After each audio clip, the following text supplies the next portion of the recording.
edition of TVC Breakfast. My name is Etoma Edu. Good morning, Nigeria and the rest of the world. Thank you for joining us. I am Veronica Danny Boy. Good morning, Nigeria, and welcome to the #1 breakfast show on TV. We're here to serve you breakfast. I am Ria Abdul. Absolutely, and I'm Ibrahim Shita. Thank you so much for joining us on this Wednesday edition of TVC Breakfast. And happy to see you guys again. Happy to see you guys. And I can see. For her. No, she did not finish. She did not finish her intro. Read people first because we are all waiting to. In more languages, right? Yes. Yeah. Again? Okay. Go. In Akwana Wutanyila, welcome to breakfast. Caro, Akiyo, welcome. And also to my French people, just in case we have Francophone people, bonjour. Bonjour. Yeah, exactly. And then you say, To my people. To your people, mesere. No, that's you. Mesere. And to your own To people, my people, Anyene Nini. Ayene. Good morning. What about your Ghanaian people? Etisei Michiawo. Wow. Wonderful. Wonderful. Interesting. All right. Today, like we have rightly pointed out, we have an array of issues we need to look at this morning. Of course, what's going on in Plateau State and even in Benue State, we'll touch on that. And then we are going to look at some other issues, even around developments in Lagos State, and then stories that are trending now. But let's begin with this story where the Lagos State House of Assembly has taken a significant step to address the growing issue of arbitrary rent hikes in the state. During a plenary session, the Assembly urged the Attorney General and Commissioner for Justice to enforce the 2015 tenancy law to protect tenants from excessive rent increases. This move aims to curb the rising trend of landlords hiking rents without justification, with some increases reaching as high as 100 to 200%. The resolution was sparked by a motion moved by Honorable Saad Olumo, emphasizing that unchecked rent hikes contribute to the growing number of homeless people in the state. Honorable Desmond Elliott, representing Surulere 1 constituency, supported the motion, noting that rent increases in his constituency have spiked dramatically. The Assembly also highlighted the need for a broader conversation on issues related to housing. Honorable Shabi Adebola suggested that the government provide more low-cost housing options to ease the burden on low-income earners. Speaker Mudashiru Obasa emphasized the importance of addressing the rising cost of building materials, which affects housing development. He directed the House Committee on Housing to engage stakeholders and agencies to find lasting solutions to the housing challenges in the state.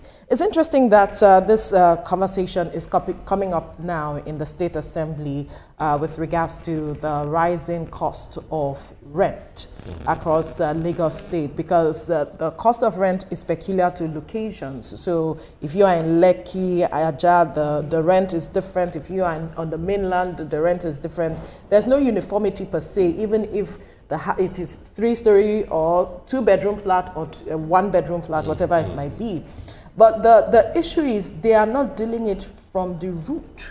As far as I'm concerned, something led to the hike in the prices of building materials, which these landlords are saying, oh, there's a hike in price of this and that's why we keep increasing the house rent. And if we are to have a holistic approach to addressing this issue, I think that they have to have a roundtable conversation where landlords and every other stakeholder are part of that conversation, so that we'll understand each person's peculiarities and issues as to why they are increasing the house rent and see where they can find lasting solutions. The law exists that it gives the landlords a period at which to increase their house rent, and it shouldn't be more than 30%. The law exists. Absolutely. They are just not taking that law into cognizance, and there's no enforcement. Nobody's enforcing. Because they tell you that the state government did not build the house for them. Oh yes, but when we want to look beyond that, you know, it is a little bit funny when people say the state government didn't do this for me, the state government didn't do that. I am saying for the real estate sector that is not as structured as it should be. It will get to a point when the rents are so high that people just can't pay. that way we are going to have the semblance of the real estate crash in the United States. Yes. But then that is structured, so there was a process to bring it back. But in this case, that is not structured. When it happens, what happens? And that is my concern. Right. But what I'll say about this is that we know that the prices of things are high, okay? We know that you have to increase your prices, but there's a difference between increasing your price and a difference between being a thief. Let's be honest. And some of these people do it in a way that you are wondering that a lot of people are homeless, and especially that Lekki, because they cannot pay rent. Veronica, when you go to Lekki now and you hear how much even a single room is, I tell you, you'll be shocked. Must you stay in Lekki? That's even my issue. Must you stay in Lekki? You mustn't stay in Lekki, but okay, what if you have a job on the island and you must be in Lekki because of proximity? How do you do it? You'll find somewhere. Okay, my office is on the island right now, and I live on the mainland.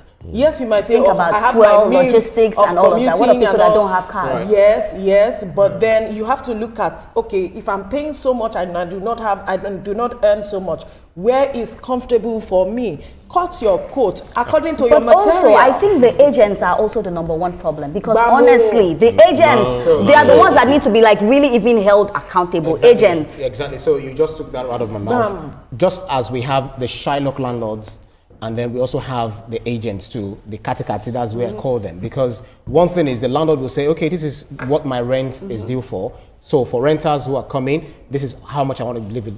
And then you have the agents coming for damages fee, calling for caution fee, calling for different fees that you now imagine. Does this house have, does it use petrol? Does it have tire that you drive it all around and it becomes rickety on the road? So every now and then, so on my own estate, you know, I know of houses, including mine, where the katikati is frustrating one of us, asking the person, okay, you have to leave, because there is complete coordination. You know, mature people living on a premises, and complete coordination. But because what you want to eat out of it, and I'm boldly saying this, what you want to eat out of it is, okay, I want to start recharging your electricity for you. Why would you do that? Agents will even tell you 2 years. You should pay them for 2 years. Yeah. So we know that the issue. Yes, so we know that as much as we have Shylock landlords, thieves as agents, we also have bad tenants as well. There are some landlords that they're so fine, so fantastic. They just do their thing, put their their house on the premises,